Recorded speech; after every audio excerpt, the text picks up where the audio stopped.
সে আবার একটা cooking video নিয়ে আজকে করবো মোচার তরকারি। তার জন্য জল গরম হয়ে গেছে, তার মধ্যে মোচাটা কেটে কুচি কুচি করে কেটে দিয়ে দিয়েছি। একটু হলুদ দিয়ে দেবো, একটু তেল দিয়ে দেবো, মোচাটা যাতে না সাটে, ঠালো ভাবটা যাতে চলে যায় তরকারি। ফোড়ন ফোড়ন আর আলু দেবো। মোচাটা ভাপানো হয়ে গেছে, এবার দিয়ে দেবো। ভাজা হয়ে গেছে, এবার মশলা দিয়ে দেবো। আদা জিরা বাটা, লবণ, হলুদ,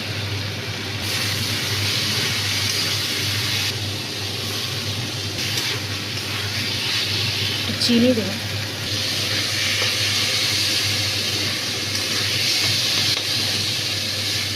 ভাজা কমপ্লিট, অল্প জল দেবো। হয়ে গেছে তরকারিটা। এবার একটু দিয়ে দেবো ঘি, এবার দেবো গরম মশলা। কমপ্লিট আমার মোচার তরকারি। কেমন লাগলো অবশ্যই কমেন্টে জানাবেন ভাই।